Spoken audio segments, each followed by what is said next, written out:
Hello, everyone, and welcome to another exciting episode of The Dinosaur and the Dude, the only podcast in the fucking world with the shittiest audio with the most amazing content. Love that you all are listening to us, and we really appreciate it. So sit back and relax as we start this episode.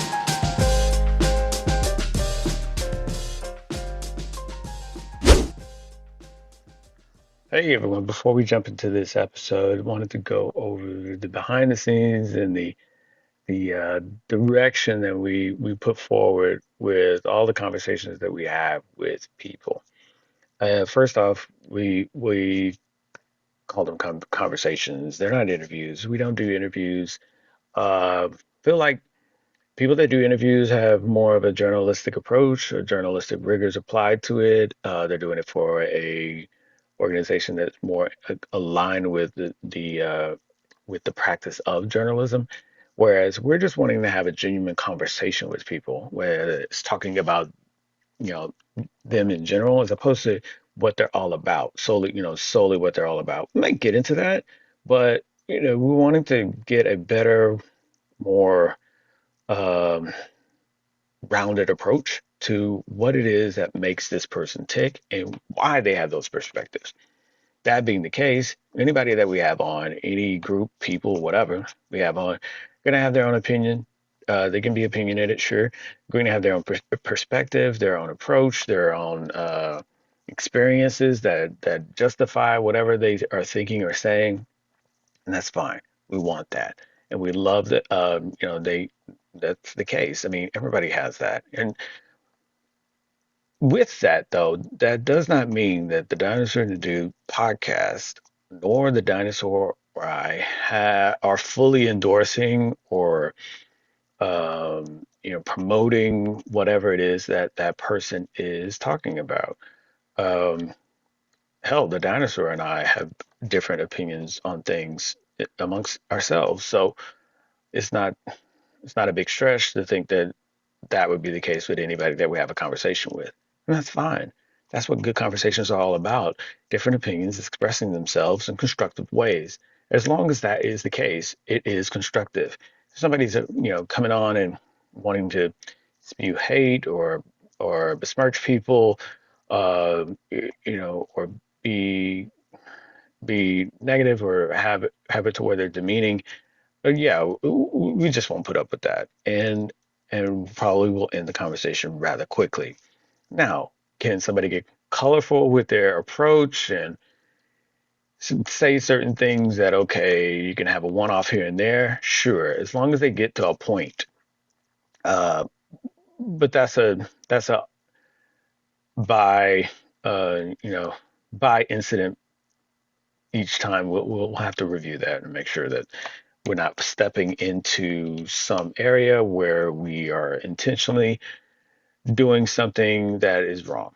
Uh, Not wrong like wrong, illegal, but just wrong in the sense of what we want for our brand. Okay, because that's the other thing. Dinosaur and the Dude is a brand. We're doing a podcast. We have a brand of content that we put out, a style of content that we put out, that we talk about a variety of things going on in society and culture. And we want to continue doing that. And sometimes we'll have episodes full of shenanigans, and other times we want to have some genuine conversations with people that are going to be of some very, very sticky topics, if you will. Uh, that also means that we have to meet the restrictions and requirements of all the different platforms that we publish and release our episodes on. That also means that we have to go through all that kind of stuff and fact check the hell out of it. And if we can, we will. And if we can find the source or what it is that somebody's referring to, we will have that in the description of each and every episode with links, just like we have every episode with episode links in the description. That also means that in order to meet these restrictions and requirements, we will have to edit. And surprise, surprise, every episode you've listened to from the Dinosaur and the Dude has been edited in some way or another. Even when it's just the dinosaur and I having a conversation, we that that episode is edited too. There might be some things that the dinosaur and I are talking about. There is only what we call an off-pod nature or production talk or whatever, and we don't, um, nobody's really wanting to hear that, so we edit that out. Um, so is the case with conversations that we have with people, especially refer back to what I said earlier. If it starts to go off the rails a little bit of what we're wanting to have as content, or it doesn't meet the requirements or restrictions that our platforms, hold us to. We don't want to get striked. We don't want to have content pulled. Don't want to be have the account frozen and all that kind of nonsense. So that's the case. So, just keep that stuff in mind. We try to do our best. Hopefully you enjoy it and continue to listen to all of our episodes. Thanks.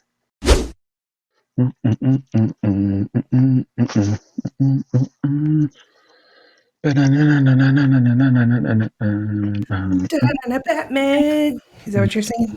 No, just it's what I do to zone in. Just random humming. Well, I haven't had anything, and I'm not going to have anything because the last thing that she needs is me fucking going on one of my rants. Look at you. I mean, I'm just saying. I know I'm being trying to be responsible here. Yeah. But Okay. I am. Just so you know, I'm having a hard time breathing, so I probably won't be doing a whole lot of talking. Yeah, sure. Yeah, I know. You got this thing going on with the breathing. I started my stupid steroids again. Yeah. Yeah, you were telling me you were getting back on it, so hopefully it starts helping out with the breathing and whatnot. It will, definitely. I can't wait for that part, but the part that I'm scared of is coming back off of them because it hurt really bad. Mm-hmm. That's okay, though. It will be. One step at a time, right? Well, that's all we can do, right? Right? I mean, exactly. That's all we can do. And this is prolonging me having to get on chemo drugs. Well, right. I might not have to at all, which would be awesome. Yeah, no need for you to be on the chemo if you can avoid it. Yeah, I mean, again, I'm not a doctor. You're not? Yeah. What? Yeah. I thought this was a telehealth visit. Yeah. We got to save some of these clips, you know? Yeah, we will. Contrary to what people might think, no, I'm not a doctor, which is why the disclaimer is always in the beginning. But I from what I've gathered from everyone that has been on it, what I've seen on TV. Yeah, and overly dramatized on TV. Yeah, you don't want to be on chemo if you can avoid it, and if there's other options and that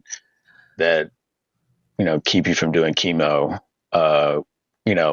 Within reason. I'm not saying. I will say everybody, please have your family send out church prayer requests.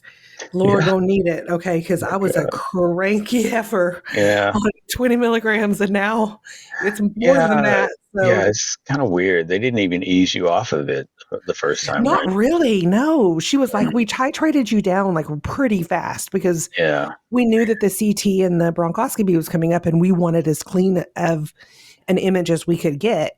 Right. And she said that's why it hurt so much. And she said next time it won't. We will go much slower.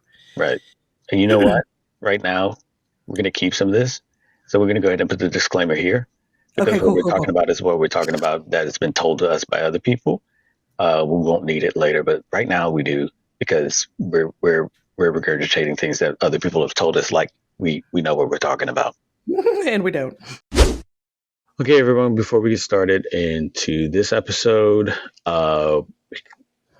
whatever we might be talking about might be triggering. So here's the warning. Just be mindful of what we are saying is definitely something that we're not trying to trigger you on, but just some of the topics might be a little iffy in regards to. Yeah, exactly. That's the word I was trying to say. Fragile, delicate. Yeah. And we're not saying that you are. It's just that some of the content might trigger somebody in a certain way. It's offensive. We talk about different things that happen to people that could be assaults, or somebody could be killed or We do changed. try to give trigger warnings, though, so I'll give you Yeah. the quick disclaimer. Yeah. So Um, you all listen to her. The dinosaur is going to go over the disclaimer because I can't, because I don't give a fuck.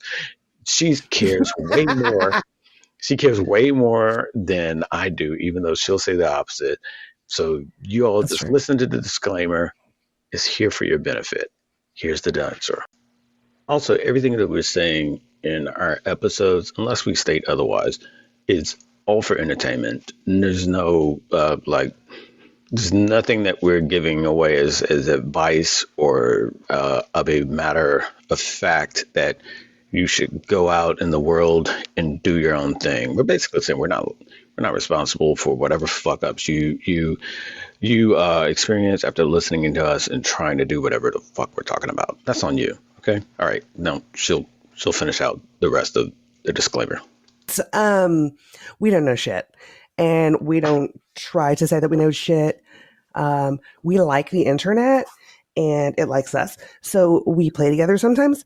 But don't take anything that we say to heart. Don't take it as the gospel. Don't take it as an expert of any kind, because we don't know shit. We just like to hang out and with y'all and talk about goofy shit or funny shit or scary shit or real shit or whatever shit. And it's just all shit. Yeah. It's all shit with the audio shit, you know? So, I mean, that's pretty much, that's our moniker. Okay. Yeah. So, if we know that we're going to offend you, so we get that. At some point, we will offend somebody, and if we do, we're sorry. Find another podcast. Not that we don't want you here. It's just that if we're going to be in the habit of offending you, then we don't want to hurt your feelings. So, but if you're not 18, please don't listen to this. And I think that might be it. So you kind of weaned off of it. I mean, you haven't weaned off of it. You kind of went cold turkey off the steroids, and then now you're. I mean, yeah, she like halved the dose, and then half to the dose, and then half the dose. Okay. So I mean, it was a pretty big step down. Yeah, because I was on 20. You went from 20 to 10 to 5. Yeah. To nothing. And that was rough. Yeah. And she said, I'm really sorry that you went through that, but we had to do it that way. And I was like, I know, I don't think that you're in the business of torturing me, right? Right. Yeah, right. Yeah. Right. Yeah. Swing the bright light on it. Right. You're not right. Right. Yeah. Yeah. Heavy T at the end. Wait, with an AH, right? Yeah. Don't forget. Oh my gosh. Like Tyler, whenever he used to be like, God. Oh, he would do the AH? God, man. That's so. That like he invented it. He embraced it. Like he invented it. Like, yeah, everybody that uses that, though, does it like they invented it. It's a very interesting thing of how that has just taken over language. God, what is it called? It's not ebonics. It's not nomenclature. It's linguistics. No, it's the etymology. There you go. The etymology of so as you go from one location to another, people speak in certain, like some people just loop it in as dialect, but etymology is more like how, like a good example would be how some people say Coke and some people say pop. And some people say Dr. Pepper, no matter what. Right. And it's the same, but they're referring to the same thing. And so that the etymology of it is like, okay, you can see this whole region where Coke is used. And then right after you go outside of this region, it switches to pop. And it's a weird thing. When T was little, you know that saying, pinch poke, you owe me a Coke? Oh, yeah. He used to say, pinch poke, you owe me a soda. Oh, yeah. That's the other one. Is what? It's Coke, is pop, it? Coke, pop, and soda. Oh, yeah. Okay. Coke, pop, and soda. And then the outlier really is Dr. Pepper. But yeah, it's Coke, pop, and soda. And I just thought it was hilarious because, I mean, he was like the only one. It's because it was supposed to rhyme, right? But he was like, soda. I was like, where do you get soda from? Yeah. it's It's it cute. is Kids are cute. I definitely like. a thing where the etymology, when you look at etymology of certain words and the word usage, and you look at the regions that only exist in certain regions, like wow, I don't know, that's interesting stuff to me.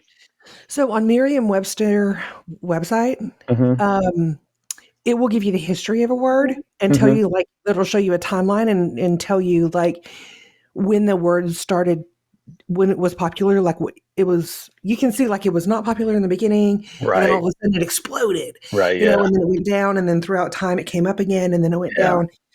It's fast. It truly is fascinating to me. yeah. It's like names, like names that people consider to be female names. When you look back at the origin of it, it used to be male or a unisex name, like Sure, Jennifer and Stephanie. Um, just they were unisex names. yeah, or they What? started off male and switched over. Yeah, it's interesting when you look at like names and they're just names that have fallen off that or like Carol. Carol is one. Ira is one that's unisex. Ira. Yeah, and Carol. I dig it. Yeah, there's another one that's kind of unisex still as well. Oh my Um, gosh! Now I'm going to. are you going to Google that? No, I'm just waiting and God, love relax. your web history. Love that. Yeah, right. Love that for the show. I'm just waiting and relaxing, holding off popping my Canada I Dry. was gonna say you need to go through the whole ritual with her. I got Like, it. Yeah, I got it ready. I'm ready for the. don't do it though until it's No, time. yeah, she's gonna be the one and only because every guest we have is a one and only because it Uh is huh. only one of that person.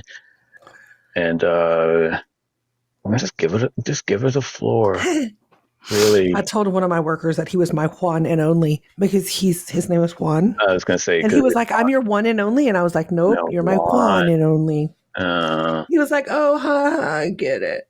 oh my gosh, he hasn't gotten that before. I Wow. know.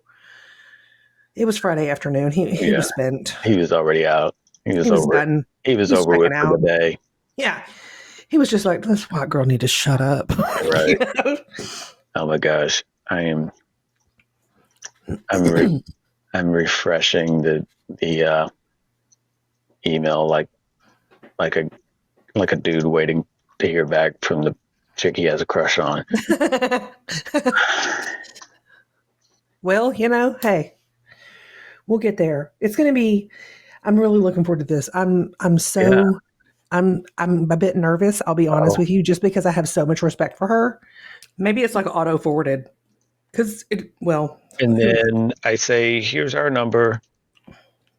call us. Love to And chat. wait, oh my God, she must be listening. Here she is. No. All right, here we go. Okay, go. Jane Elliott. To accept, press 1. To send. Hello, hello. Hello, Dinosaur or Dude? This is the dude. The dinosaur is on the line listening as well. Hi, Miss Jane. I don't know if you can hear her. I'll pump up the volume a little bit better. So thanks. I need to or you need to? Thanks for joining us. Aside from the technical issues, how are you doing today? I'm just doing so fine. It's really kind of disgusting. I've got 12, no less than 12 Burts on my feeder that aren't supposed to be there. Oh wow. Yeah, it's just wonderful. You know,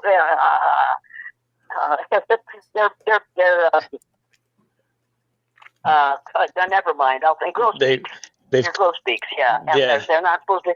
I'm not supposed to have a dozen grosbeaks on my feeder, and there they are. It's just absolutely beautiful here right now. How are you? We're doing great. The birds have commandeered your feeder. That's awesome.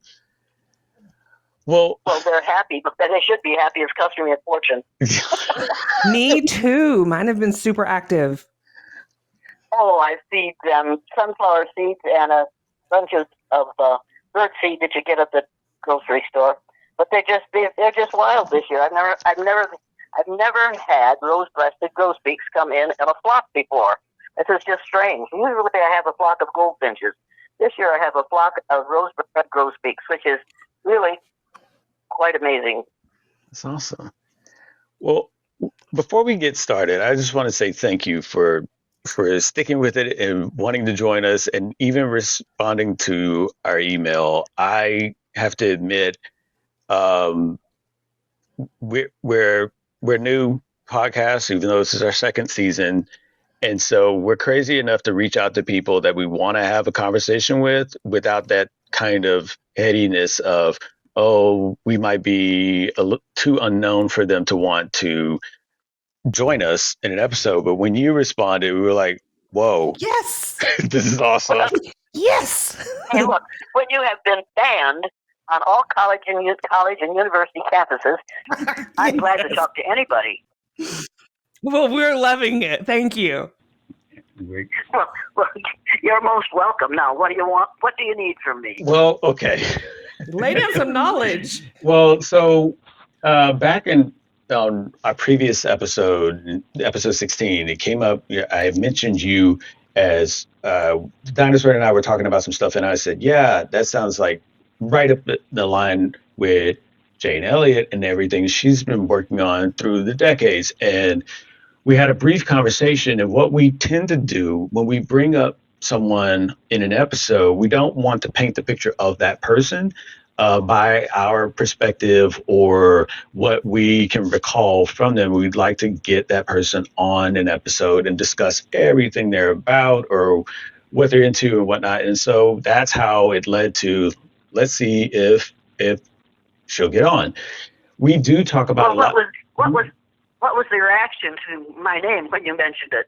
Oh, so when I mentioned it, I think Dinosaur was like, "Wait, Jane, who's Jane Elliott?" It's like, well, she does. Oh, wow, she sounds super interested. Would love to talk to her. It's like I would too, and so that's how it happened. I've been just in awe of your work and following it for years. And it was one of those things where it resonated with me because growing up in a multi-shade family, if you will, I had a lot of different perspectives of what ethnicity and dare say what people still refer to, like you call out what people still refer to as race, and the outright baggage that comes with it, that really hinders people in general. And so for me, it became a thing of where I was always looking at it like from an outside perspective because I never saw things that way, like the hindrance that comes with it. When I stumbled across you one day, I forget it was a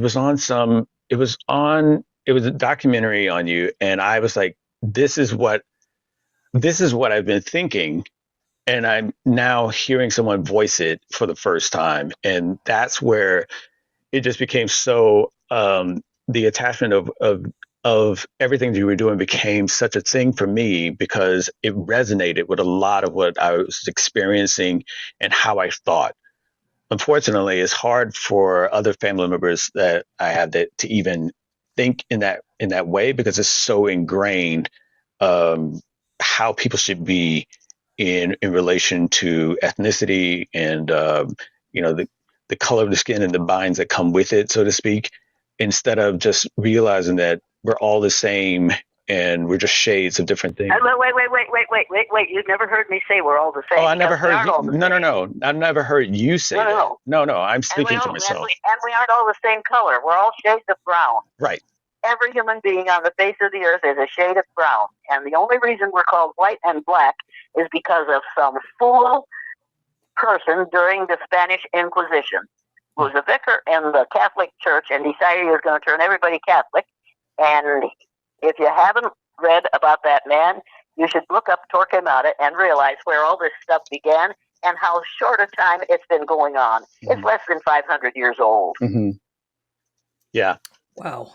Yeah, it's amazing when people look at it as how long it's even been in play, but how deep it's gotten into society as a whole. Like it everything from how people relate to people, how they communicate, how they live next to each other. even now into religion and politics. And I know we're getting into another topic that's near and dear to you in regards to politics. Uh, I know that things are boiling over in relation to that. You had mentioned in our initial email how you see some things that are very, very reminiscent in the past that are even now happening. Um, I think that we should all be warned about or also be aware of because I can see where those correlations are there. Can you speak a little bit more on where you're seeing that? Well, what I'm seeing now is what my parents saw and what I watched my parents going through or listening to on the radio from the time I was born in 1933 until 1945. Mm-hmm. What is going on now is exactly what Hitler did in Germany and in Europe. And when what's his face, Dinosaur T. Rump was elected and he gave his inaugural address, I thought, my God, that sounds Hitlerian. And then I told myself I was exaggerating. It's your imagination. And then I read the book, When at Times the Mob is Swayed, in which it says, in Donald Trump's bedside table in a locked drawer, he has a copy of Adolf Hitler's writing in the book, A New World Order. Yikes. And that is what he admitted during his divorce, that's what he has. And that's why what he is basing his philosophy on and the idea of how to govern is on Adolf Hitler. And I recognized it because I lived through that, and the Jewish people must be recognizing that too, and they must be absolutely trembling in their shoes. Because that's what this man is trying to do. And most people in this country, very few of them are my age, all the others are dead. But the ones who fought that war are dead for the most part. But the rest of us need to know that this man is trying to do exactly what Hitler did. Right. Yeah. So when you're mentioning those things in the books and whatnot, and I'm very familiar with those books as well, do you feel like there's certain? I remember there was like a means of where you could just go into a library, access books. That starts to degrade, and the options start to lessen, and you start to have less and less libraries and accesses to those. Do you feel that education is at a loss too, because it kind of stifles people? So education in a way has also been changed and not as rigorous in expressing people to learn and go out and find and get as much information as you can to be knowledgeable. Marshall McLuhan told us in the 60s, keep your kids away from television, it will ruin their minds. I didn't know what he was talking about, but now I know what he was talking about. He was absolutely right. We've got a whole bunch of kids and grown-ups, people up to the age of 40, who are screen addicted. If they haven't seen it on the television, it isn't real. And they will accept practically anything that they watch on television if it's amusing or if it keeps their attention for a minute. And they'll believe anything. I've never seen people as ignorant as they are in this country today. And we spend more money on education than practically anybody, but we aren't getting educated. The word educator, I'm an educator. The word educator comes from the duck deuce, which means lead, the prefix E, which means out, the suffix OTE, which means the act of, and the suffix OR, which means one who does. An educator is one who leads people out of ignorance. That is not happening in education today, and it's getting worse instead of better because of the people who are banning books. Exactly. Exactly. That's it. Yeah, this is what's going on. They are banning books because, number one, it's idiotic. What the governor of Florida, well, think about what he's doing. He is saying we can't teach kids real history, because it will make white children feel guilty. This isn't about guilt. This is about responsibility. This is about learning the mistakes of the past so that we don't repeat them in the present, and we can avoid them in the future. Those who forget the mistakes of the past are doomed to repeat them. And that's exactly what we're doing right now, because we didn't want to talk about the ugly things we did in the past. So we simply lied about it.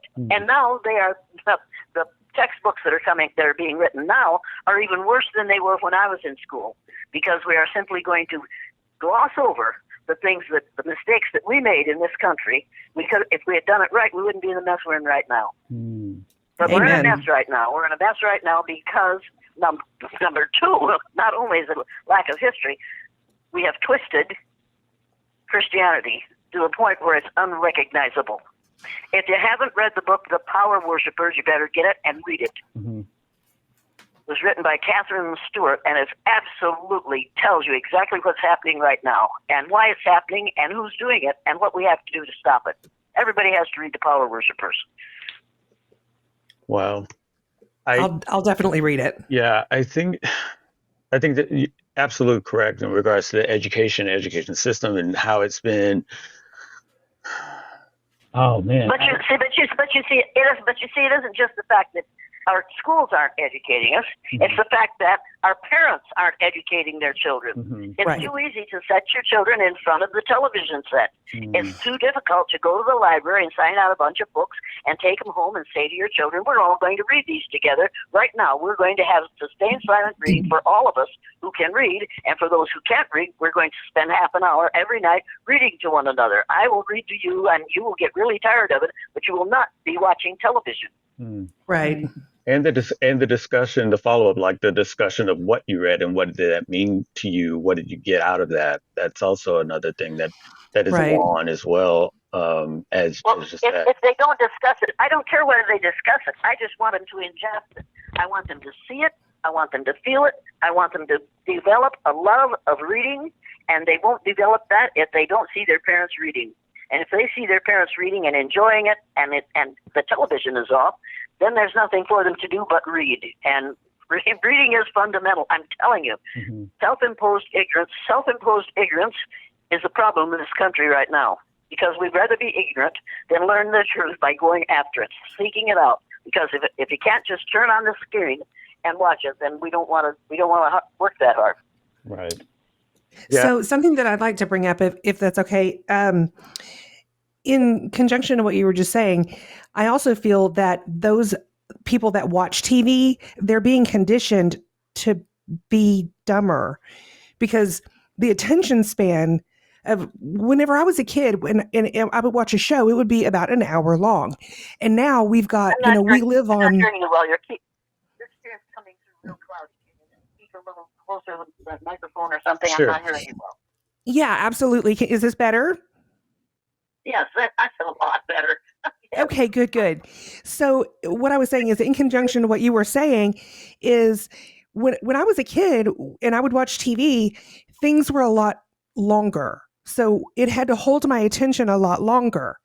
And nowadays, we watch 30-second TikTok clips and, 15-minute episodes of a show, and we're not being trained to hold our attention.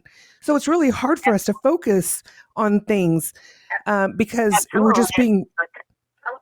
Watching television can ruin a child's attention span, and I wouldn't have believed that when I was teaching third grade. One of my students didn't have a television set, and he was a goer. He was interested in everything we did, and he brought in projects, and he was excited. But they didn't have any money, so they couldn't afford a television set. They got a television set for Christmas. After Christmas, he didn't care whether school kept or not. It totally changed the kind of person he was in the classroom. Yeah, it's degrading our brains. And I thought, oh, good Lord. Marsha McLuhan was right. Keep your kids away from television. It will ruin their minds. Right. I think it's really upsetting, though, when you see parents, like you were mentioning, that will just basically leave the television or the internet or whatever tablet or device or game to be the babysitter and the educator for their kids, and then sort of throw their hands up trying to figure out, I don't know why this kid is this way. I don't know why I can't talk to them. I don't know why they think this way and why they're not relating with things. And it's sort of, it doesn't make any sense to me. It's very bizarre. Like, it's right. But the answer to that is because they're watching their parents. Right. Parents don't visit with one another. Parents sit and watch the television. Their kid watches their kids watch their parents watching the television. When my grandchildren come to my house to play cards, they come to the table, this round up table that my grandmother had. They come to the table with their cell phones in their hand. And I say, and these kids are 35 years old. They aren't kids. I say, don't bring that cell phone to this. Don't bring that cell phone to this table if you're going to play cards. If you want to play cards with me, you're not going to be able to talk on the telephone while we're doing it because I'm going to keep your attention and I'm going to whip your ass. You need to know that. Do not bring that telephone to the table with you. They look at me like I'm some kind of a monster, but they put the telephones away and they're nervous. All the time they leave the telephone isn't in their hand. They're nervous. They're fidgety. They keep, one of them keeps looking to see where it is. And I'm thinking, oh, good Lord, Marshall McLuhan was right. I keep remembering Marshall McLuhan. And these people are between 30 and 45 years old and cannot function without that thing in their hand. Right.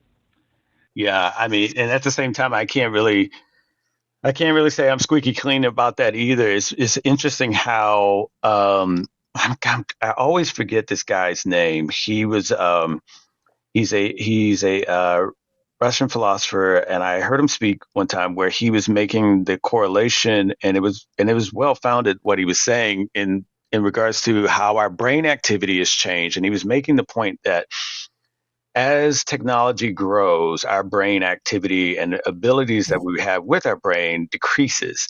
And he was saying how, you used to remember phone numbers, you used to remember directions without even looking at a map. Now you have to have a device to do that for you and to be that representative of knowledge that you used to be able to call up on your own without a problem. And, regardless, without age and cognitive issues at play. And he was making a point of how, okay, when this device came out, it was this much memory in it. When this device came out, now it's double the amount of memory. And he was also showing how it was a drop in that cognitive thinking ability of people that were able to do that without a problem before, but now they can't. And he's saying, okay, when you bring generations into that, they're already starting off with, on one leg because they aren't even accessing those things that other people were able to do because they already are being born with those devices in their face and in their hand. It's, right. And you say, why don't look and see what anything, and these grandchildren, and my grandchildren, not my children because they're afraid to, but my grandchildren whip out their cell phones, and I say, don't look at that cell phone. There's an encyclopedia right up there on that shelf. You look in that encyclopedia and find out the answer to that problem. Do not use your cell phone in front of me because I'm an educator, and you're not going to get educated with that cell phone. They're going to have a very limited amount of information with that cell phone, but get in that book, and you may not like what's there, but it's black on white, and you read it, and I'm really a pain in their neck, and I know I am, but eventually they're going to say to me, we should be doing more reading, Granny, and I'm going to say, really? Right. What gives you that idea? Just before they close the casket on me. That's a parting statement. What gave you that idea? Yeah. Hey, I'm 90 years old. So, and I know what's coming, but I also know what has been, and they don't know what has been. Yeah. I think also with the things that are written, when you get to where you're just using a device that pumps the information to you, it then becomes whatever information is ruled to be the definitive truth, so to speak. Then that's all you have.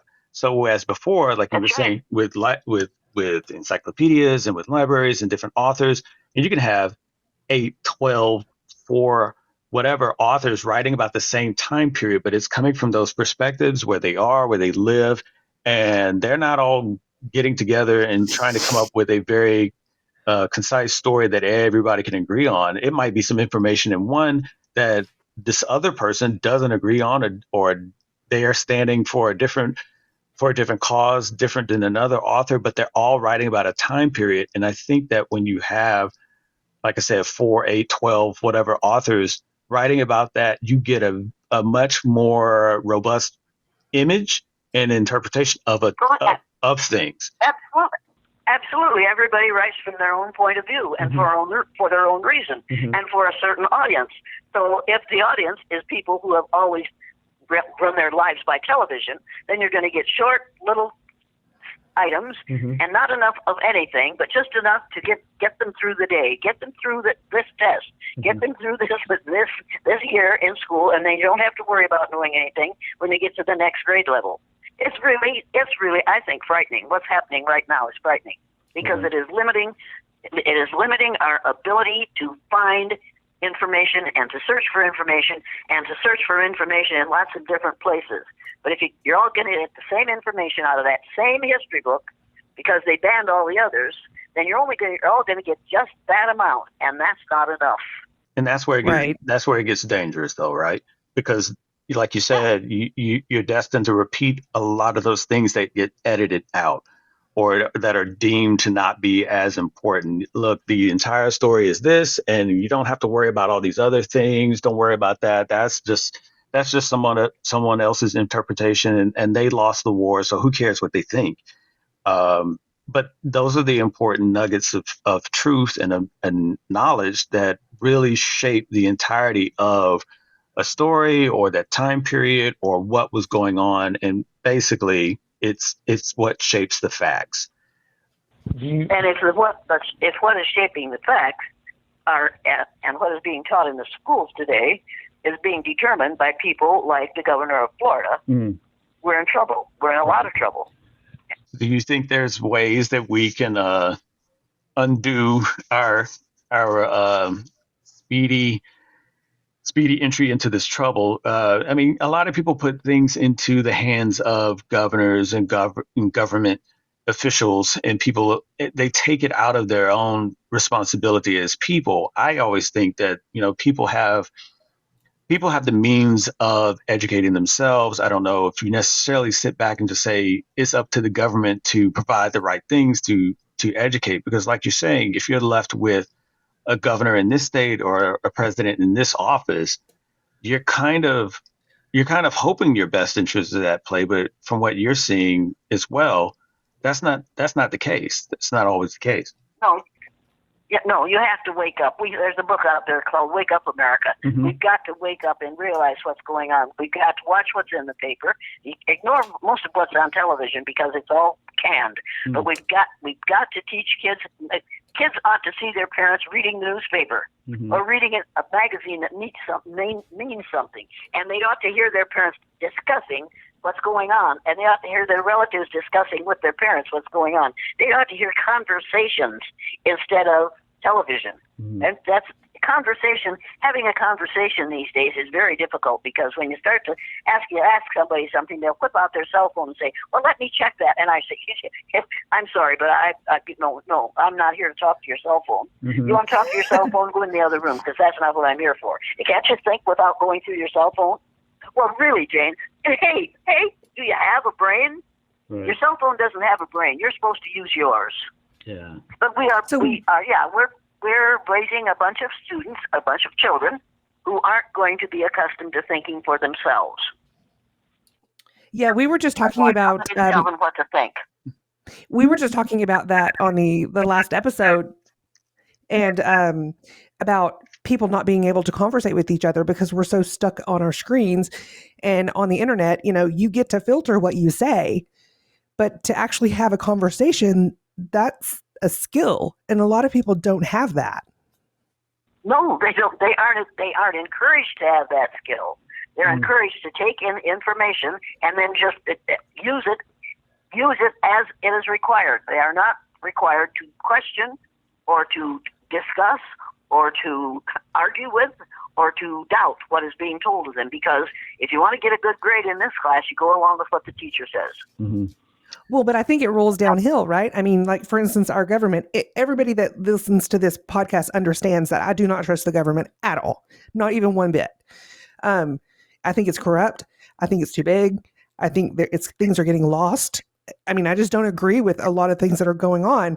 But when you don't have to agree with it. You don't have to agree with it. But if you disagree with it, you have to let somebody know why you disagree with it. You better have a good reason for disagreeing disagreeing with it, and you'd better have an alternative. You'd better have something else to suggest instead of just saying what you're doing is wrong. However, with the present situation we're in right now, I am really concerned that 40% of the Republican Party is going to put us into a really, really bad situation if we aren't very, very careful in the next 7 months.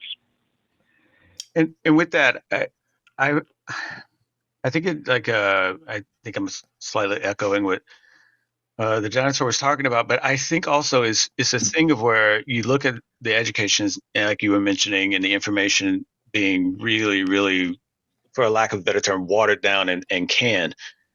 Then it becomes a thing where you get into politics and you get to where you're listening to political stances, and that information is even one of those things where it makes it harder for other people to refute because they're not educated enough to be able to even know that they have the means to refute something, or know, as you were pointing out, that, hey, some of this stuff sounds very similar to what was being said previously. It's just being refashioned to be more focused towards America. Do you think that makes it easy? Well, I'm pretty sure it does.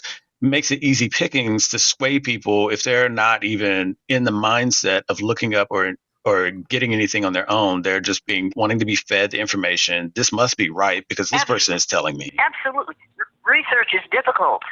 People don't want to research anything, and they haven't learned how to research anything. If you tell somebody to go to the thesaurus and find that word that you're looking for, there's a word there that you'll find is better than the one you just used. And they look at me like, what's a thesaurus? And they really don't know what I'm talking about.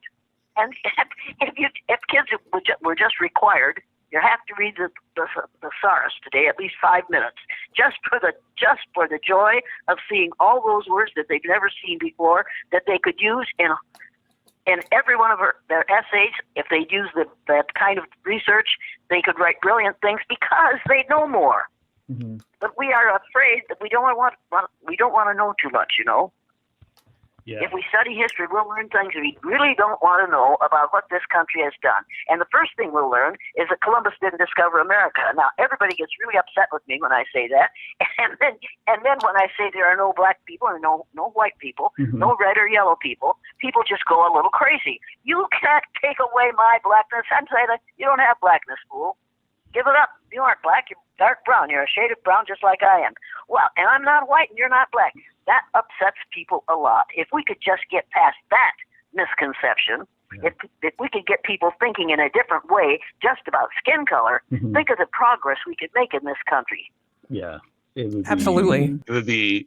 I don't know. I don't even know if it's fathomable. I think that people really. I think that there are certain points in time that we kind of get close to even being able to entertain that possibility, and then somehow, some way, we just rush back to the tried and true ignorance that people like to sit in.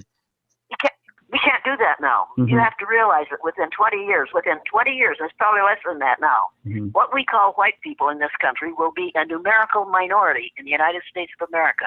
Right. And all these folks that have been calling themselves white are going to have to look up to or treat fairly those who are not classified as white. Eventually, we'll get smart enough that we'll give up that white classification because it's never been real, and we'll give up that black word because it's never been real, and we'll start regarding one another as all members of the human family. And the human family is composed of brown-skinned people, shades of brown.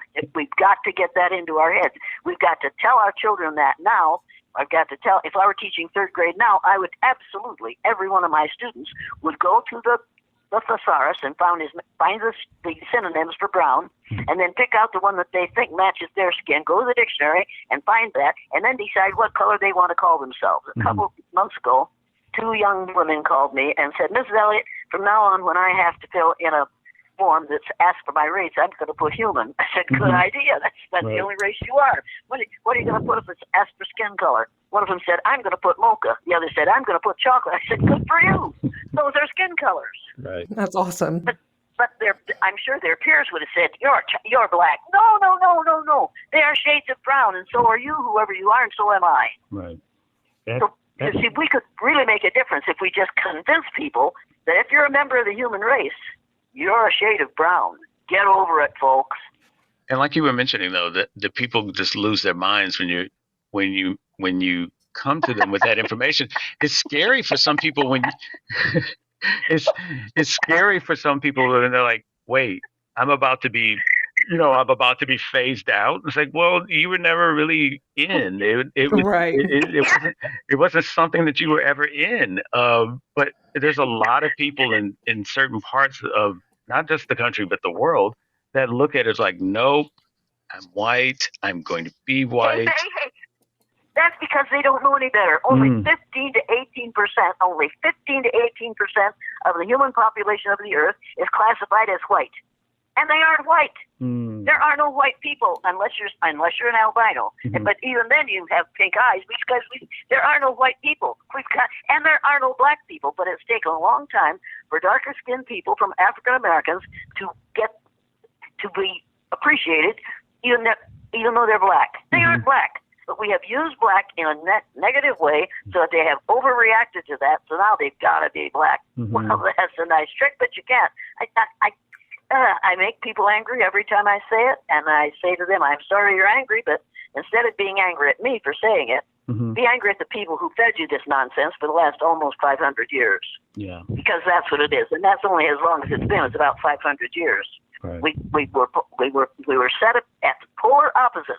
White and black are polar opposites, and they used white for lighter brown skinned people during the Spanish Inquisition because white is the color of goodness and purity. They used black for darker skinned people because black is the color of savagery and evil. So we have been set up in those polar opposites for almost 500 years. Those people who still insist on using those two words, if they're going to use the language of the 1500s, then they should use the means of transportation and communication that they used during the 1500s. And all the men should come to work wearing knee breeches and powdered wigs, and all the women should wear dresses that make their waist so tight, their corseted so tight, that their waist isn't more than 18 inches around. Now, if you don't want to dress and behave and learn the way you did in the 1500s, stop forcing us to use the words that we were using in the 1500s. Does this make sense to you? Oh, absolutely. Absolutely. Yeah. So, but I mean, I'm going to go outside and light a fire, and I'll send smoke signals. And the next time you want to talk to me, you go outside and see if you can watch my smoke signals. We're going to go back to the 1500s. That's all right with me, because I live in the country and I can get a horse, and I can ride it to town if I have to. But most people think you just have to have several automobiles in order to live comfortably. If you're going to use the language of the 1500s, use everything else that they used at that time. And there's absolutely no excuse for continuing to call people white and black. There are no white people, and there are no black people, and there are no red people and no yellow people. Now, if we can go back, I think so. When this all started. Okay, so honestly though, when we were talking, okay, we're going to talk, and we're going to talk to Jane Elliott's going to get on. This is going to be amazing. And on my end, it was kind of like, oh my God. Well, at the same time, it was a thing of where, okay, I don't want to talk about the same things that you've been hammered over for decades, because people need to know that, but at the same time, I don't want to ask the same questions. But I want people to know as much as they can about how they can really get an understanding of things, of where this all started, where you came from, and I know the answer. I just need your words because I don't want to speak for you. Where this became a thing where it's like, okay, I was doing this, I was teaching this. Now, you know what? To hell with that. My crusade is making sure that this message gets out and that people understand everything there is about how we are as a human race and what we need to do in order to cultivate that and make that be the thing that people understand and get out of this mire that we've been in for 500 years. How did that all switch? How did that happen for me? Mm-hmm. Oh, well, I did the blue-eyed, brown-eyed exercise with my third graders the day after Martin Luther King Jr. was killed, and I learned I learned the most amazing thing. The first thing I learned was you can tell somebody that they're worthless and convince them of it within 3 minutes. Mm-hmm. Oh my You gosh. can tell somebody that they're superior, and by praising everything they do, within 7 minutes you have them convinced that they are the top of the world. And after the first day, on first year I did that, the blue-eyed people were on the bottom the first day, the brown-eyed people were on the top. I sent them home Friday because we did the thing on Friday, and they had all weekend to think about it. And I was afraid of those because I listened to the little boys in the boys' room those blue-eyed boys talk about what they were going to do with those brownies when the blues got on top on Monday. They knew it was going to be changed. Mm-hmm. So I thought, oh God, I don't want to go back to school. This is going to be ugly. Why did I ever start this? But I went, and my dad had some unpleasant experiences because the kids had gone home and talked to their parents about it. But I had some unpleasant experiences over the weekend. And then I went into the building, went into the school, and separated the kids according to put blue-eyed people on the top, brown-eyed people on the bottom. And the strangest thing happened. Those blue-eyed people didn't get even with the brownies. And I watched them. Mm-hmm. And I saw them, and they wouldn't do it. And on Tuesday, before we discussed the exercise at all, they did their paragraphs and blah, blah, blah, blah. And I said to them, we got in the magic circle, and I said to them, now, you blue-eyed boys said you were going to get even with the brownies when you got on top. You didn't get even. Why didn't you get even? And those kids almost in a chorus said, because we found out how it feels to be on the bottom, and we didn't want to make anybody feel the way we felt when we were on the bottom. Aww. And I thought, oh my God, there's the answer. There's the answer. If we could get adult white people to experience for an hour and a half what people of color experience at their hands all day, every day, we could change this thing around. Mm-hmm. Because you talk to the people I talk to, when I ask what we call black people, is that the truth? They say, absolutely, we don't want to get even. We just want to get equity. We just want to get what we're promised in the Constitution. That's all we want. We don't want to be on top. We just want to be seen as deserving equitable treatment under the law. Good Lord. And here these white folks are marching around saying Jews will not replace us. Wait a minute, people. Without Jews, there'd be no Christians. Come on, get over that one. Hello, blacks will not right? replace us. Without blacks, there'd be no whites. Every white person on the face of the earth could trace their DNA back, and they'd find out that part of it came from a country on the continent of Africa. So all this nonsense is ridiculous. And the sexism, get over it, people. Without women, there'd be no men. Preach out, sister.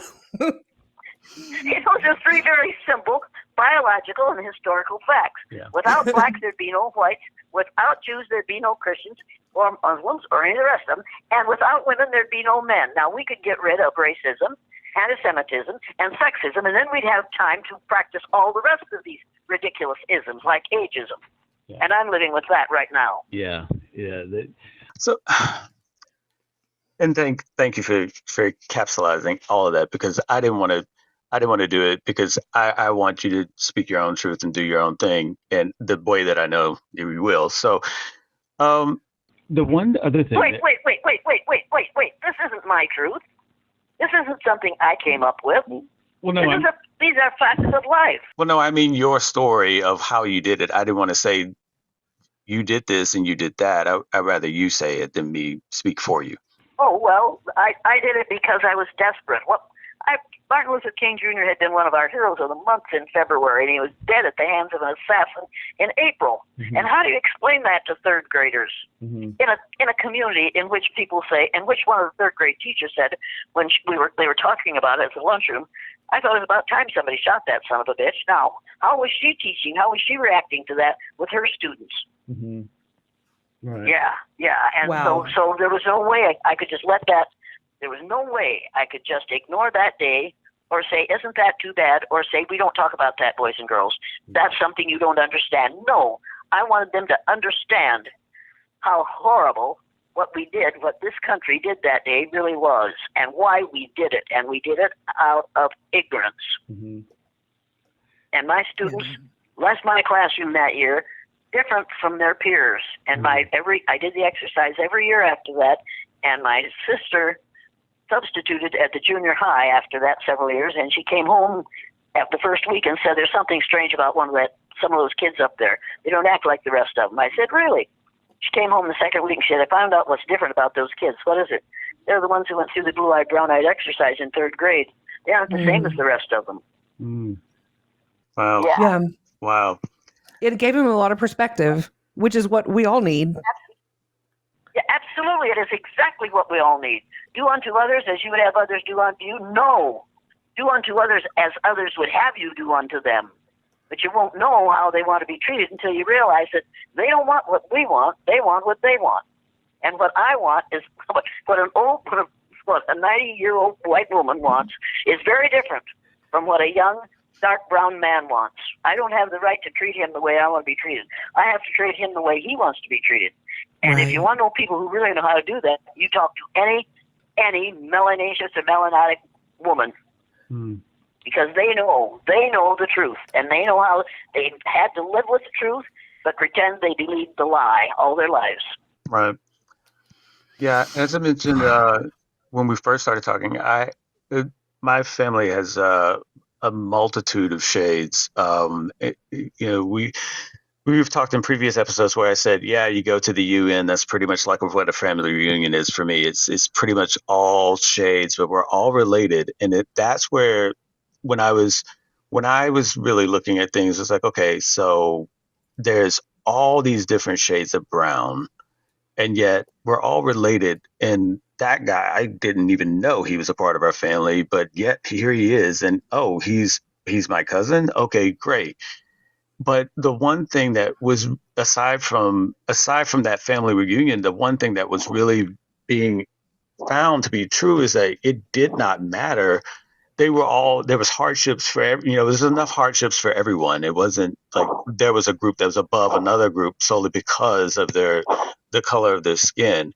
And so then that's where it really was a thing that it became more and more apparent for me that the shade of your skin really it's just that we as people, as human beings, as the human race, we have to be more than just this. We have to be more than just, okay, you get these privileges because your skin color is different and is ordained to you because of that.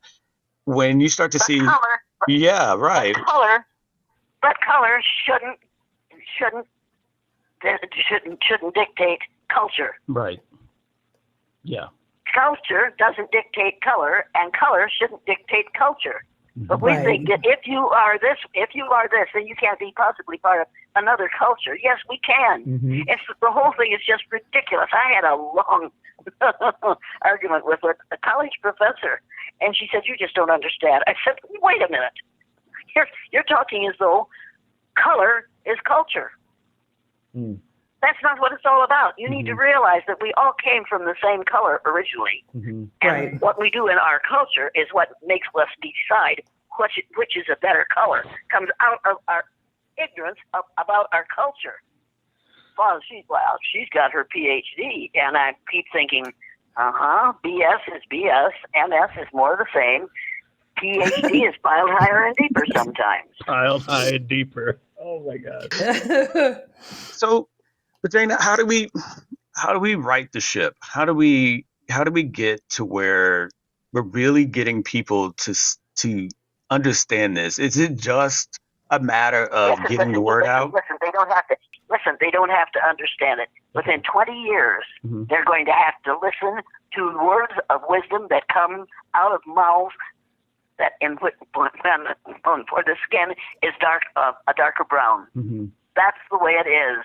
Mother Nature is going to take care of this for us. Now, Dinosaur T-Rump put a wall along the southern border of the United States, because he said we've got to keep those brown-skinned people out of here because brown-skinned people reproduce too rapidly. He's right. They reproduce rapidly, and they are going to outnumber us very shortly, which is the reason he closed the Planned Parenthood clinics, because he thought all they were good for was for making it possible for white women to get abortions. That's not what Planned Parenthood clinics, the majority of their job is not doing abortions. But he is so stupid that he thought that that's the way we can increase the number of white babies born in this country every year. He doesn't realize that that's not what this is about. This is about that. There's safety in number as far as he's concerned. But he seems to forget that he's a Neanderthal. And we've got to teach him a whole lot more than we have to teach most of these folks. He's got some problems that a whole lot of people don't have. And one of those problems is inability to deal well with reality. And the reality... Fair enough. What? I said fair enough. That's true. Well, yeah, he doesn't deal well with reality. And he is absolutely terrified that somebody is going to look at that orange hair and realize what he is.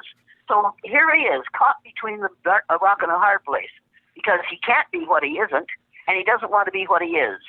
So what is he going to do? He's going to try to change the world just like Adolf Hitler did. It didn't work for Adolf Hitler, and it isn't working for Dinosaur T. Rump. And anyone who has had the power in this country to knock the L out of the word Republican and turn it into Republican because of his obsession with the pubic area has more power than he ought to have. And that's exactly what he has done. The things that are being done by the Republican Party right now are the kinds of things that are going to take us back to the 1700s, and women are going to have to go back into the kitchen and into the bedroom, because he absolutely intends for what he calls white people to be a huge majority in this country again. It's not going to happen. We're going to be a numerical minority within 20 years. And there's no way you can prevent it. There's no way you can stop it. There's no way you can force women. Pale-faced women are not going to go back to being nothing but, what's the word I want? Subservient. No, it's absolutely... Yeah, we aren't going to have 8 or 10 children anymore every year. Every one of us, 8 or 10 children. We aren't going to do that anymore to increase the number of white folks. It's not going to happen, because a whole lot of these young women know that, number one, they aren't white. Number two, they also know that if they want their children and grandchildren to live in the future, as the hole in the ozone layer gets larger, which it will if he's allowed, if some of these people are allowed to run the show, more and more sunlight will enter our environment, and more white people, so-called white people, will die of melanoma, which is a cancer that you get because your skin doesn't produce enough melanin to protect your cells from the damaging rays of the sun.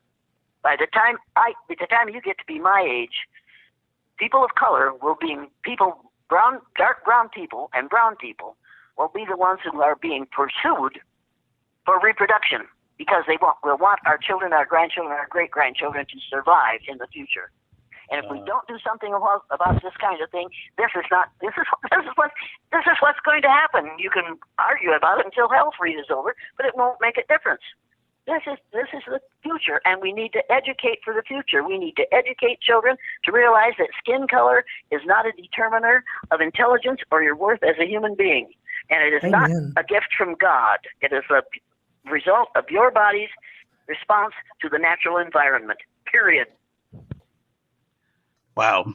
Yeah. So that was awesome. Yeah, that was very awesome. Yeah. Do you have another question you'd like to ask me? Yeah. So we're getting to where we were gonna say, okay, we were wanting to go ahead and see about because we only have a certain amount of time with our episodes, but so like you mentioned, being 90 and whatnot, what is the aside from what you're wanting to tell your grandkids, what is the legacy, the thing that you're wanting people to continue? You have your brown eye and blue eyes, and you have your other things that you've been on and talked about. What are the hopes that you have in relation to, other than more brown shaded people being born, that people carry on? What are the things that you're hoping that really start to take hold and carry on? Common sense. Common sense in uncommon amounts is what the world calls wisdom. It's time for parents and teachers and educators, not teachers. Educators are different from teachers. Parents and grandparents and great-grandparents have to start using their common sense. And the first thing you have to do is turn off the television, go to the library, insist that your children become readers, pay them for reading, make reading so absolutely positive for them that they can't wait to get their hands on a book because they're going to get rewarded monetarily if necessary for reading a book. The more they read, the more they want to read. The more they read, the more they'll learn. The more they learn, the more common sense they're going to have because they'll be able to look back at what they read that someone said who knew what they were talking about, and they can make decisions from a different point of view other than Captain Kangaroo. And Captain Kangaroo was better than what we've got on right now. You're right. True. Yeah. Yeah. Yeah. I think that as things continue, we want to have where resources are available that it gives more perspective on things that we don't have right now. Like right now, it just looks like everything's funneling to AI or to a wiki page or to some sort of online resource where this is the quote unquote. It's going to a worse place than either of those. Right. It's going to the business roundtable. Mm. And if you haven't read the book The System, you better get it and read it. Mm-hmm. Robert Reich's book The System. Get the book The System, and then you'll understand about the business roundtable. And who's get the author? Power worshippers. You get what? Who's the author? Robert Reich. Robert Reich. Thank you. Yeah. And get the book The Color, and if you haven't read the book The Color of Law, get it and read it. Because then all of a sudden, there are 2 pages in that book. If you don't want to read the whole thing, just a minute, it's here. I'll tell you what 2 pages to read. If you don't want to read the whole thing, just read these 2 pages because it's a long book and you have to work at it. But it's the meat of the matter is, oh, this book drove me crazy until I got to these 2 pages. Okay. Just a minute now. Just a minute. I think you're fascinating. No, I didn't hear you. I said, I think you're fascinating. Okay, you're not a good reader or you wouldn't think I'm fascinating. No, pages 200, that's a nice compliment. I appreciate it, but I know better. Page 216 and 217.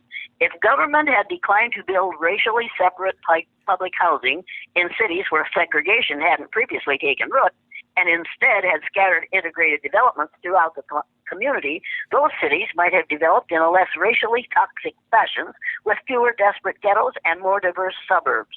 Did you ever think of that? Wow. Yikes. Wow. Yeah. If the federal government had not urged suburbs to adopt exclusionary zoning laws, white flight would have been minimized because there would have been fewer racially exclusive suburbs to which frightened homeowners could flee. Did you ever think of that? If churches, universities, and hospitals had faced loss of tax-exempt status for their promotion of restrictive covenants, they most likely would have refrained from such activity. Wow. If police had arrested rather than encouraged leaders of mob violence, and think of what's happening right now. If police had arrested rather than encouraged leaders of mob violence when African Americans moved into previously white neighborhoods, racial transitions would have been smoother. Think about these things. If those things had happened, a whole lot of stuff that's happening right now would not be happening. Yeah. Get the book, The Color of Law, and read it. Everybody, white awareness meant to keep white awareness. White Americans want to keep their whiteness. There's no such thing as a white person. Wow. Yeah. And there's no such thing as a black person, or a yellow person, or a red person. We only use those color designations after the Spanish Inquisition. And the word race, meaning a specific group of people, came out of France in 1580. Before that, it meant a contest. Wow. Did you know that? Yeah, I was aware of that one. I admit I was aware of that one. That's well, 1 out of 15 isn't bad. Yeah, right. I'll take that victory. I'll take that. Yeah. Meow. A little bit of cattiness there. Yeah, no, right. If we could just get enough people to read Richard Rothstein's The Color of Law, we could decide for ourselves that from here on we're going to do things differently, and so that we don't have to. Our kids, our grandkids, our great grandkids don't have to learn this stuff new. Mm-hmm. It'll be something they've raised to believe that there's only one race of people on the face of the earth. We're all members of it. We're all 30th to 50th cousins. And you abuse one of my cousins because of your ignorance about skin color, and I'll make you wish you hadn't. Mm-hmm. Wow. Wow. Well, madam, which may be the reason nobody wants to talk to me. You understand that, of course. It was funny because in the first email, you did ask that question. You did ask that. You said you ended your email with saying, "Are you quite certain you want to talk to me?"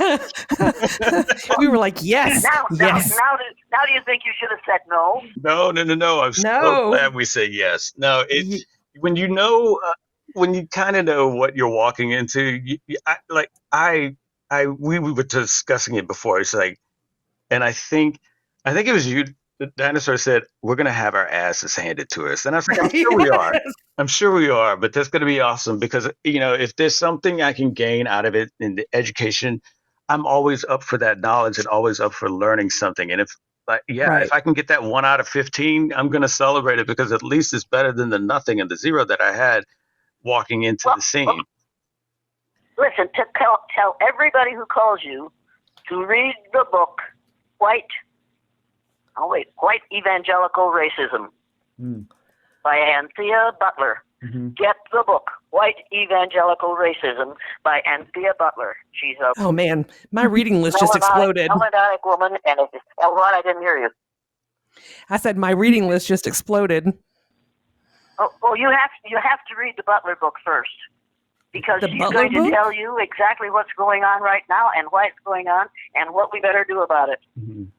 And if you haven't read Barbara McQuaid's book, Attack from Within, oh good God, get this book and read it. Attack from Within. It's about what is going on and why we are in this mess we're in, and how much worse it's going to be if we don't get off our polyunsaturated fatty acids and do something about it. Sorry. Right. Well, I am so glad that we had the opportunity to talk to you and get this whole technical hurdle over and be able to figure it out. And I just don't know how to say thank you enough. And we were just flabbergasted that you responded, and we were even more so that we were able to pull this off. That's what we feel like. We were able to pull it off. Wait a minute. Let me remind you of something. Okay. People do not want to hear what I have to say. Mm-hmm. I would pay you to let me be on long enough to get about 5. If I could get those 3 sentences, without blacks there'd be no whites, without Jews there'd be no Christians, without women there'd be no men. If I could get those words said over and over and over and get it into people's heads that this is enough of this nonsense, mm-hmm. I would pay you to let me do that. So don't think I've done you a favor. You've done me a favor and probably ruined your audience forever. No, we have audience members from all over the world, so there's a lot of different perspectives, and I think from an American perspective, we can always use to have. I have to interrupt you again. Wait a minute. Stop calling this country America. America is everything from the northernmost point of Canada to the southernmost point of South America. All the citizens in all those countries are Americans. But the name of this country is the United States of America, and the most important word in that title is united. And we had a president who wants to be a president again, who is trying really, really hard to divide this country. So from now on, you call it the United States of America, or you call it the U.S., because those 2 letters spell us. And it means all of us in the United States of America. Does that make sense to you? Yes, absolutely it does. And you're 100% correct. So in the US, we can all use a big helping of perspective. It's easy for us to get set in our ways and to think that we're the best and we're the best and we're the best, but we're really, we're a part of something much bigger. We're like a body, and a body has lots of parts, lots of colors. Inside you're extremely colorful. Lots of each part of us, each part of our body has a different job to do. And as long as all of the parts of it are healthy, the body is healthy. But when a couple of it, most of it, some of it gets all torn up because we use it badly, then we're in trouble. And that's what this country is in right now. So we've decided to let the body politic run the situation. Mm-hmm. I want something I wish I could force every person in this country to vote in this election in November and to vote Democrat, whether you're a Democrat or not, because we've got to save this country from becoming an autocracy or a theocracy. I've been to Saudi Arabia several times. I don't want to live in a theocracy, and neither do any of the rest of you. So this year, the most important thing you can do when you have a show like this is force people to think about what could happen if the wrong person gets elected this year. We could lose our democracy, people. Because that's terrifying. There's a degree of, because we talk about power often in the various ways that it shows up around here. And I think that there's a degree of power that other people have over a populace of people if we can keep them as uneducated as possible, uneducated, but as functional as possible. And so I think that to what you're also talking about as well is like with the lack of information and the lack of the ability to educate and only seeing things from this singular perspective that people want, they can address their narrative the way they want and thus have a control over the group to where that works best for them. But to your point, if we can change that to where we are getting the word out there, getting people to start seeing things for what it is, getting them to read these books, getting them to understand how to communicate with each other, things can start to turn around and we can save a couple of things here and there. Yep, and you've got the power because you have a program that you can repeat and repeat and repeat and repeat the same things that have to be said. But we have to realize that every single human being in this country has power, and we have to start using that power in positive ways so that we don't all lose our power and become what the Jews became in Germany. And there's a ripple effect. Annihilated. Wow. Absolutely. Absolutely. And there's a ripple effect, though, right? Not just in the U.S. This starts to spread out amongst all the other countries. What happens in the United States today will happen all over the world within 24 hours because of instant communication. So we better start doing the right thing, and we better start sending out the right message, and we better start refusing to allow a demagogue to get elected to the presidency of the United States. Okay. I'm not. I want you to remember, I'm not opinionated. No. I never thought. I was like, this is probably going to be the least opinionated person we ever talked to. It's going to be fine. It's going to be fine. We're not going to have to worry about any YouTube strikes. We're not going to have to worry about anything. This is going to be cakewalk. Don't worry about it. It's going to be amazing. Except if there's anybody around you with a rifle, you need to watch out. Right. And then I guess I dialed the wrong number and I got you instead. That's right. And it's just a mistake you made, and you won't have to ever worry about it again, okay? Exactly. All right. Well, don't call me again sometime, okay? Yeah. Of course. We would love that, actually. No, we'd love to have you back on. We'd love to, check in on you from time to time and see what's going on and how you're doing. And, if you're still kicking ass at card games. It's been a pleasure. It has been an absolute pleasure. And we're so glad we had this time with you. And we, as an ender, would you like... Read one of those books and then send me a letter. Okay, great. Oh, definitely I will. Absolutely. Great. Read it and the Butler's book, White Evangelical Racism. Okay. And let me know what you think of it. Awesome. Okay. We've now officially started a book club with the one and only with the one and only Jane Elliott. She just gave us an assignment. This is amazing. This is great. Still an educator. Yes. Yeah. Well, thank you. And then after you read all of those, then read Shades of Brown, which somebody wrote about me. Okay.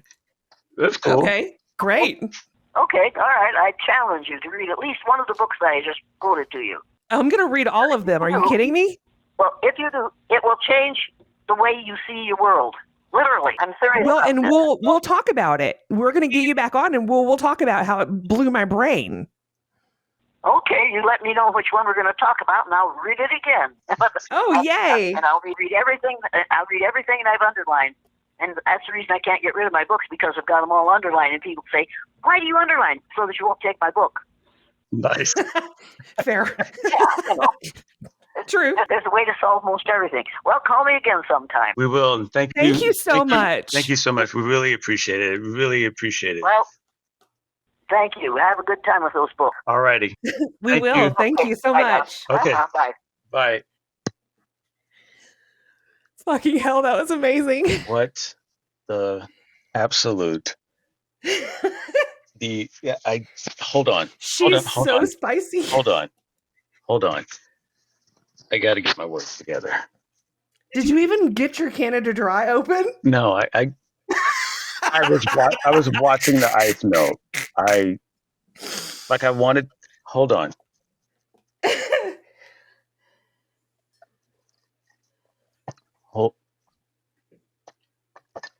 I'm processing. Hold on. I'm fixing to process a gummy in my mouth. You know what I'm saying? Oh my God.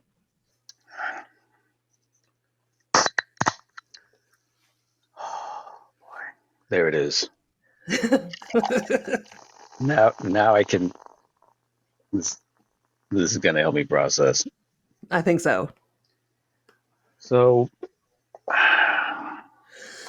what a firecracker! What I was gonna say was that, hey everyone, we're going to have an exciting guest on tonight. I can't even get it out without laughing. Okay, let me try it again. Hey everyone, this is not going to be one of our usual episodes tonight. We're going to have an exciting guest on. We aim high, and we're, like I said before, we are dumb enough new to try things that we don't. And what I mean by that is, like, we don't know any better. You know how some people we think everybody wants to be our friends, right? Right? Yeah. You you got to do things to learn that fire is hot and that, glass is sharp, and don't run with scissors. And, just because you've seen it on TV doesn't mean you can jump off a cliff and fly. Don't do those things. You got to learn those things. And we're dumb enough new to still be figuring that out. And one of those is, like, you see other podcasts and they invite people here, they invite this person and that person. And honestly, we're like, that can't be that hard. And so we email people and invite them on the podcast all the time, a lot more.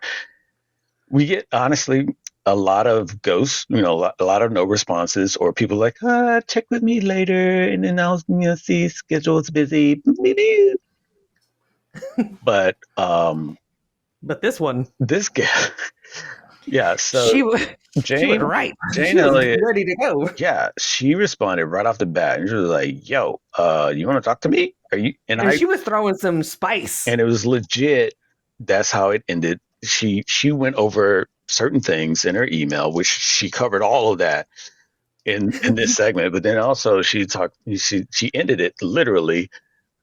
Are you quite certain that you want to talk to me? And I, yep, yeah, I was like, yeah, Jane Elliott, sign us up, Jane Elliott. Why would you want to talk to Jane Elliott? And if you've seen some of the documentaries and some of the recordings of her sessions, and the brown eyed, blue eyed experiment, and people that will get upset. I mean, she was not kidding. Get upset, and she was just like, "You can leave. Get out. I'm not going to stand for that." People do. She is very.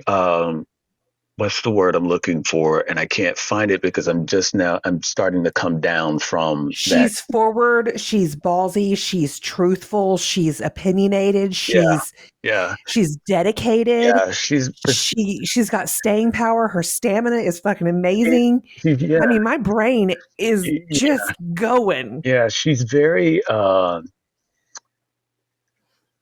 she will push that button in that soft spot that a lot of people can't respond to. Like sometimes some people, it's almost like a sparring match. And so like, oh, I'm going to come at you this way. And it's like, no, no, no, I'm going to deflect it. Or I'm going to defend it. I'm going to come at you this way. And I know there are certain things that you could say to certain people, and it just sort of, all they want to do is either hit you or walk out and never talk to you again. They don't have an articulate way of responding or an educated way of responding to refute anything that person has said. And a lot of things that Jane Elliott puts out in her sessions and in her discussions with people, she knows exactly how to jab it to anything that you're saying and point out this, that, and the other. And there's, like she was doing, she has the books to back it. Hey, it's not just my perspective. Read this, read that, read this, read that, read this. I am so glad that we got through the whole technical minefield and figured this out. I'm just hoping there's no recording issues because, God damn it, I want to make sure that everybody gets to hear what we just heard. Now, I just got the first book. I just ordered it. Now, how this segment lives, I don't know how it's going to live. Because it might be some truth in regard. I don't know how much is going to be able to last on YouTube or other things, especially when she got to that whole bunker thing. But we might have to put it on our website and then make links to push people to listen to it. But oh man, that was awesome. Yeah, so that's pretty much what we're hoping to continue and evolve. I mean, the Dinosaur and I will have tons and tons and tons of things to where we're always talking about the oddities in the world, the UFOs and the conspiracies, and the conspiracy cereal bowl will always be pushed up from time to time. But then at the same time, where we have these breathers of shenanigans and pointing out the insanity and humanity aspect to things, we also want to have some really, really engaging conversations with people. And if we bring you up in a story or we bring you up in conversations, like I was saying about Jane, we brought her up. It was something in the conversation that we were having. I should have mentioned this, but it was funny enough. She mentioned it in her own way, because you, Dinosaur, were talking about how it was the people were high up top, white privilege mountain. Right. And that's when I said, oh, yeah, that sounds like Jane Elliott. That sounds like something Jane Elliott. That's right up in Jane Elliott's. And you're like, wait, who? And I was like, yeah, we got to get her on. That'd be awesome. But she even mentioned something kind of she didn't use the words exactly like what you said, white privilege mountain, but it was very, very reminiscent of like people being high up, on the high horse kind of thing. A lot of echoing of a lot of different things. Now, everything that Jane talks about, that's from her perspective. That's Jane's point of view. That's, we might connect here and there and the other. But we have to give her room. And, those are her thoughts, ideas, and whatnot. And not every one of them is exactly, well, I'll speak for myself. Not every one of them is exactly how I see or what I, want in regards to what people do with their lives. I mean, if people want to, people want to vote for however, do that. Whatever people vote, that's you do your thing, and your religion is your religion. And I'm not trying to refute or trying to soften whatever she was saying. No, Jane Elliott is going to say and do, and that is the utmost respect. Giving someone the floor to be able to just say whatever and not jump in and go, we can't say that. No, fine, whatever. And if we get flack for that, then so be it. Because, she has had more flack than any of us has experienced. No, sure. At any point, to be an educator at that point in time and then make that stance of where it's like, you know what? Nah, we're going to learn. We're going to go about this and come up with your own I don't know if the curriculum is the right word, but come up with your own exercise that effectively, definitively, and brutally points out the fallacy of everything that deals with racism, and the means of which people need to start seeing themselves and treating other people. Brilliant. Yeah. Brilliant. She's got brass bunnies, that's for sure. Yeah. And for her to see the communication level, the education level, the way it all affects everything that people are doing, even to the point where it gets into politics and who we're voting for, how we see other people, the the demonization of other people from other parts of the world.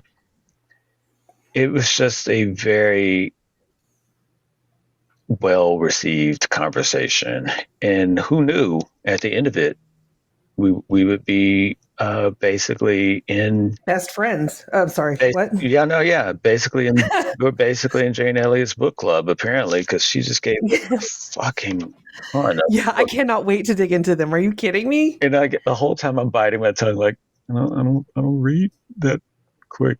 I don't. So I'm dyslexic.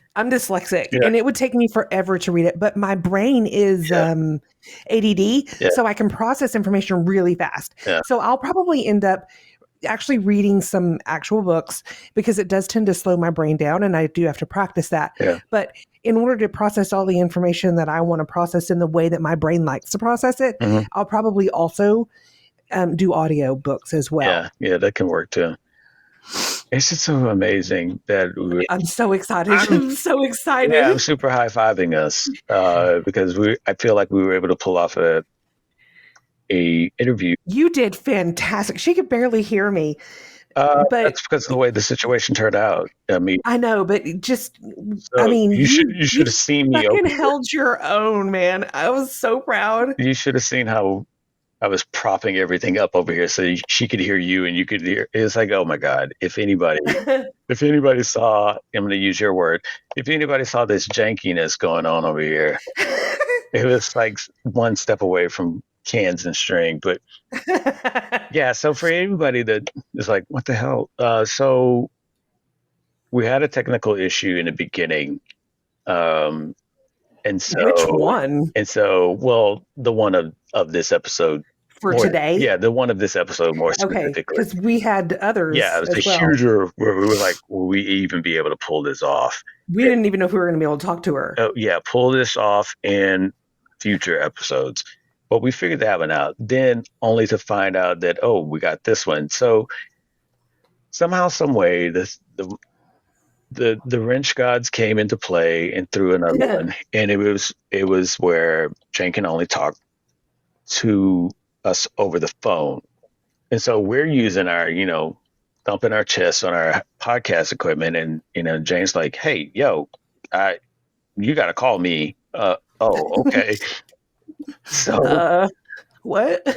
So I'm holding my mic next to my phone, next to a speaker, so that she could hear you talk. Because if I held the phone away from the speaker, she was like, I can't hear you. I was like, dang it, that's right, because I got to get you close.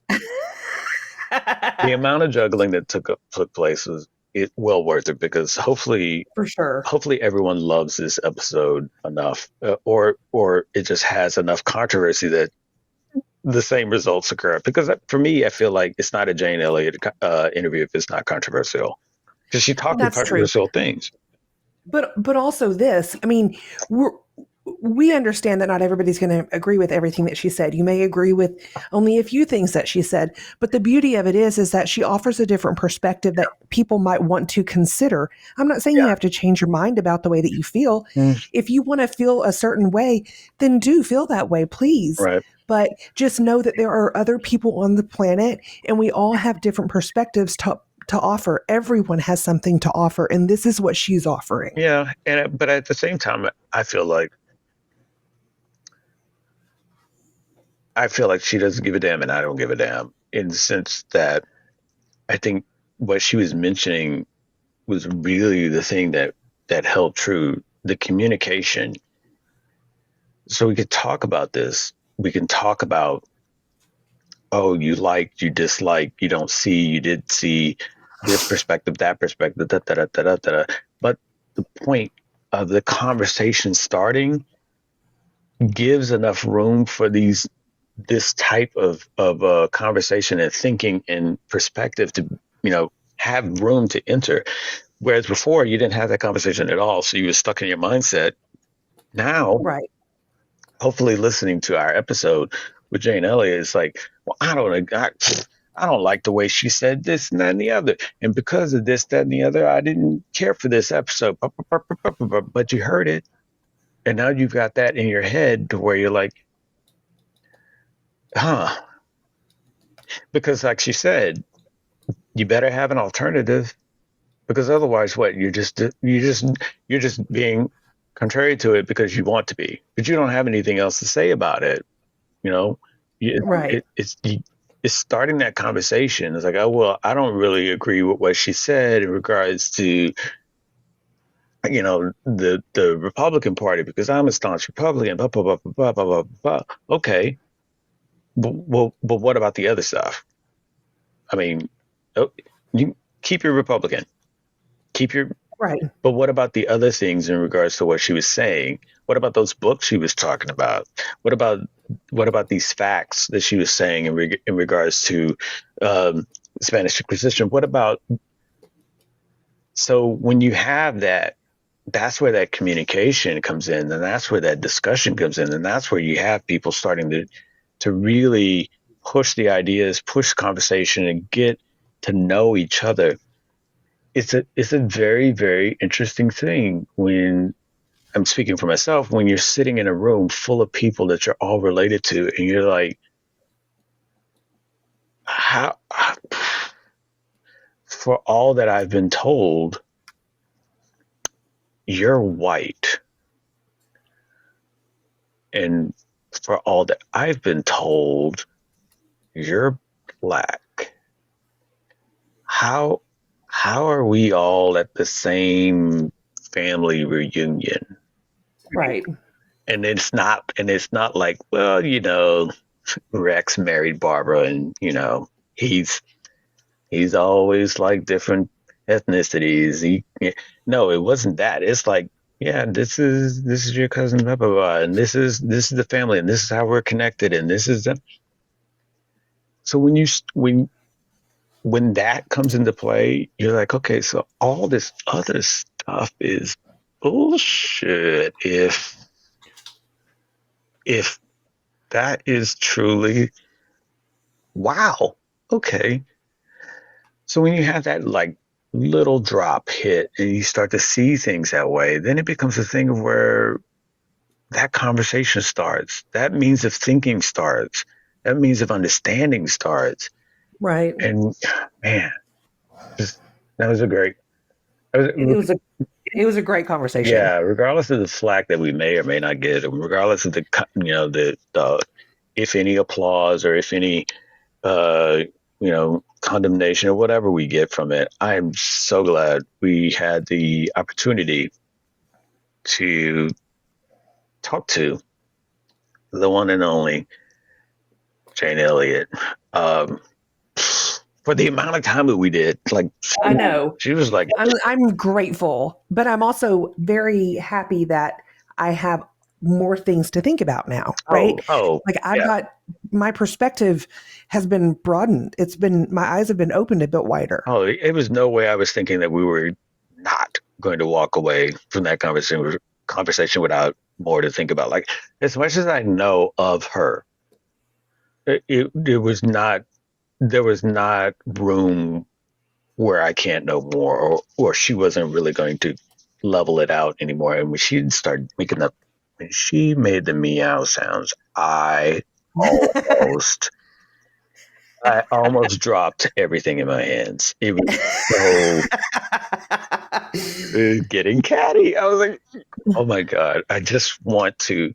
Can you imagine what playing cards with her? Like, it's like, okay. Oh my God, are you kidding me? We're gonna do it. We need to do an on-site podcast with her. Like her grandkids, like, okay, we gotta go. Okay, you know the rules. We gotta just put your phones down. Don't start it. She's gonna get at us every time. Right. Yeah. Yeah, exactly. Amazing. I know. Man. I'm just flabbergasted. I'm shell shocked, I think, maybe. That was good stuff. Yeah. So, hey, if you're out there, good episode. Yeah, if you're out there and you get an email from us, saying, hey, the Dinosaur and the Dude wants to have you on his interview, maybe you might want to consider responding to us now because, Jane did, and we had a great damn time. So yeah, we did. You're missing out. Wish you were here. Yes, you're lost. You're lost. You have the opportunity, and you all know who you are. You had the opportunity to be one of the first, and Jane was like, "Hey, you sure you want to talk to me?" Yeah, we want to talk to you. Come on, get on here. I bet the Queen of England's really kicking herself for not being on our podcast now. Yeah, wow, Jesus. I don't want Camilla. Oh my God. Yeah. I don't consider her the queen. Oh, dang it. Now it's really oh man, now we really made this a controversial episode. This is probably going to be our most controversial episode in a good while. Whatever. Like, I don't know who we need to get next in order to make this not as controversial. I still think that Diana is queen, so whatever. Oh my gosh, here we go. You're putting your you're putting your stirrups in on this. Okay, cool. Cool. I have my pitchfork in my hand. Well, just so you know. Well, everyone, one of us is going to come up missing, so can't wait to film another episode with you. Oh, hang on. Hey, Interpol. Hi. Oh my gosh, Interpol. Wow. Yeah, definitely one of us is going to end up missing. Run your bets on who you think is going to be the one. Right. We need a poll. Yeah. We need a poll. So, I'm glad I was able to have this interview with you. Glad we were able to pull this off. Me too. Again, I'm going to stick to that. As much as she said we're doing her a favor, I think it was mutual. We were all we were all scratching and rubbing each other's back. For sure. I was getting some elbow in there, you know what I mean? Yeah, man. So again, if you're listening, thanks a lot, Jane. Jane Elliott. Yes, thank you so much. I feel like I can call you Jane, but Jane Elliott, thanks a lot so much for giving us your time and your knowledge and your means of saying it the way you do. Yes. Which is why we wanted you on, because neither one of us could do justice at all.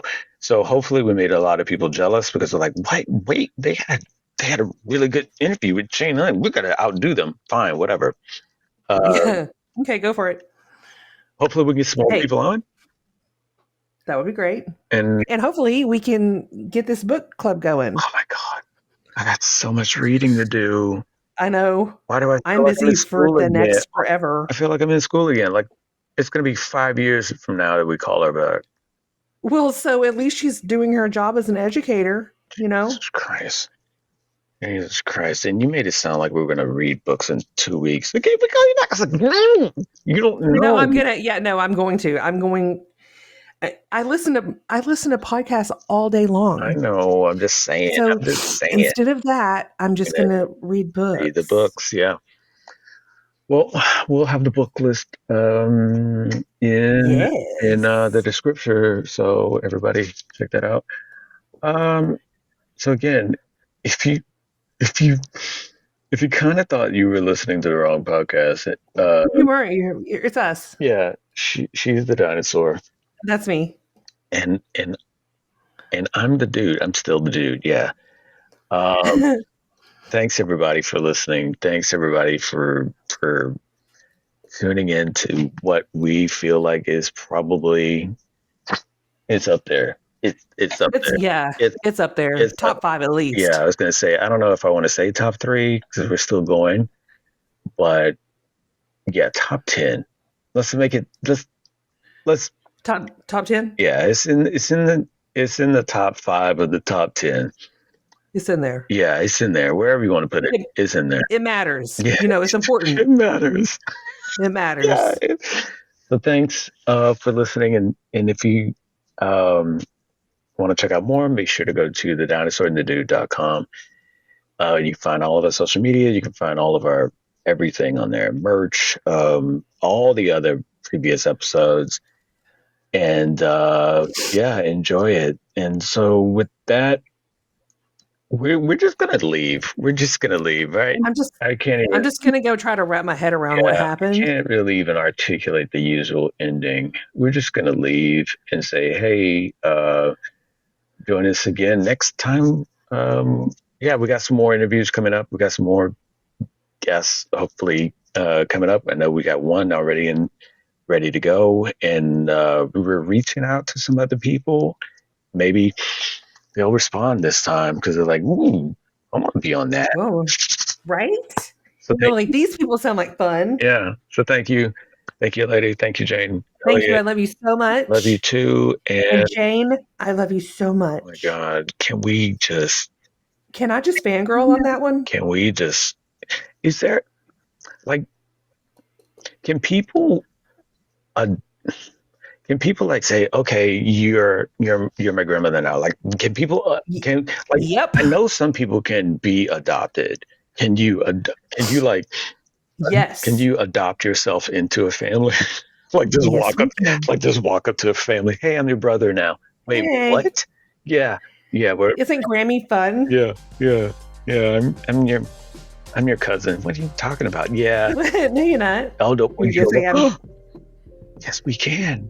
Because Jane told us we're cousins. So yes, we can. We're all the same race. Hello. We're related. We're just gonna show up on Thanksgiving. Hey. I brought yams.